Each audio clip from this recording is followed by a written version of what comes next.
Do you know how some UFC fighters just sell more than others?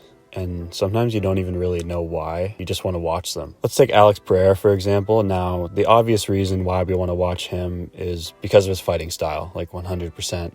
I'm not going to deny that. And that's what it comes down to most of the time, is the fight itself. Like, that's what it all boils down to. But Alex does also have that just aura about him, inside and outside the octagon. And he's a guy that doesn't speak English, but we all still watch his interviews and want to see his social media posts. Even though he barely talks, he says like 2 words. He says, and he says, Shama. That's it. And he's so entertaining. Charles Oliveira, another example. His fighting style is the main thing, but even him outside the octagon, he doesn't speak English at all, but we all care about him. Conor McGregor is probably the most obvious example. You can tell he was being himself, and he just happened to be a very charismatic guy, and that's why he made a lot of money, and he had a lot of fans, and a lot of haters in his prime. The people who are confident in themselves probably liked him, and the ones that weren't confident probably didn't. Nick and Nate Diaz are other examples of guys that were really popular because of authenticity.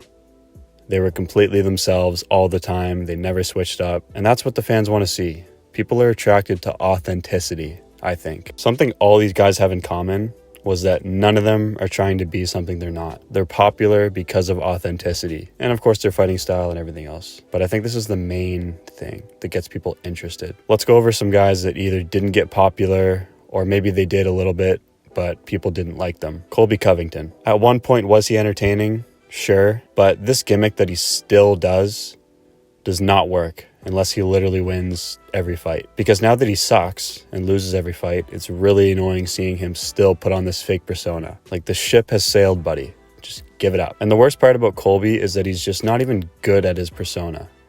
He's not good at being witty. The reason I used to find him entertaining was because the things he would say were so dumb that it was funny. And I know that's partly what he's going for. But like I said, he just doesn't have the wit. He kind of just yells and tries to act hard with his high-pitched, annoying voice. And obviously, Colby tried to copy Chael with his persona. And you could say Chael was a guy that put on a persona and quote-unquote wasn't authentic and still made a ton of money. But the difference between Chael and Colby is that Chael is unbelievably witty and good with his words. He's a huge outlier. He also didn't talk about people's kids and dead fathers.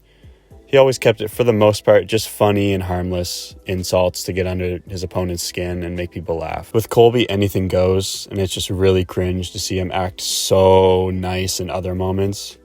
He's almost so nice that it makes me cringe, because you can't just insult people this much and then go shake their hand after. Like, I don't know why I watched this, but he went on the streamer Neon, his stream, and he's like unbelievably nice, which is like a good thing. But it's kind of cringe. Like, you can just tell he's an ultimate people pleaser. He's the type of guy that will switch up based on what the other person thinks of him. Like, for example, if Jorge Masvidal saw him in person, he would most likely react off how Jorge reacts. If he was nice and shook his hand, Colby would do the same.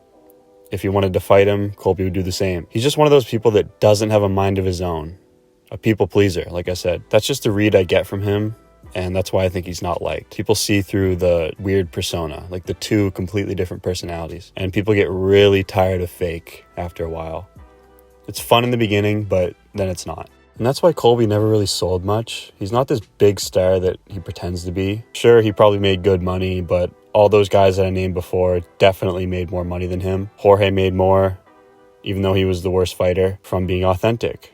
Jorge is another example. Again, I want to reiterate, take Jorge Masvidal in 2019, for example. He became a huge star. One, because people like his personality. He was funny. He was himself. But again, the fights. The fights are what matters. Obviously, the Ben Askren knee, the Nate Diaz performance, and the Darren Till knockout. Like, you do need the fights. You do need the wins, the knockouts. You can't be a super boring fighter and just be authentic. People will take to you, but you're not going to be a big star. You need the performances as well, and that just puts it all together. Kevin Lee is another example. Remember him? He was dressing like Conor, quoting Conor, and this was in that era where everybody was trying to be like Conor. But again, it wasn't authentic. You can't be somebody else. That's Conor's personality, not yours. You'll have more success being yourself than acting like another person. Even Ian Gary, he's another guy that I really didn't like, and most people didn't either, just because, again, he was trying to be a carbon copy of Conor. And it's like, bro, just stop. Just because you're Irish, like, come on. I'm starting to like him a bit more just because I respect the fights he's taking, for one. And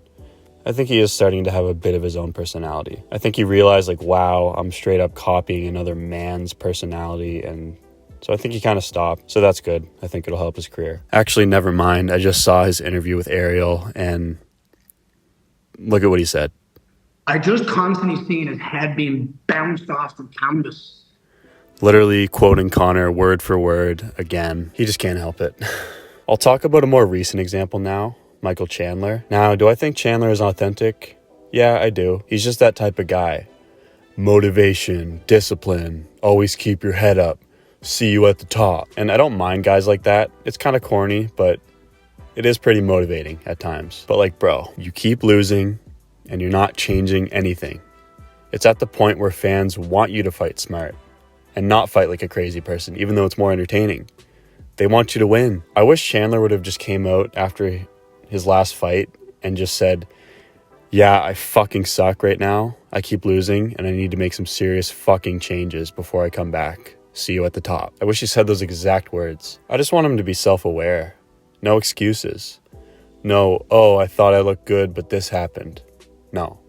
You keep losing in the exact same way, so change something. And then look at his opponent, Paddy. He's someone that I definitely see as authentic. And look how his career is going. So yeah, authenticity is the main thing that sells in the UFC, I believe, especially for hardcores. I know that's what I want to see, is realness. Maybe for more casuals, it's the crazy fighting style, and at the end of the day, it does come down to the fight. But again, in terms of selling, it's realness. Thanks for watching.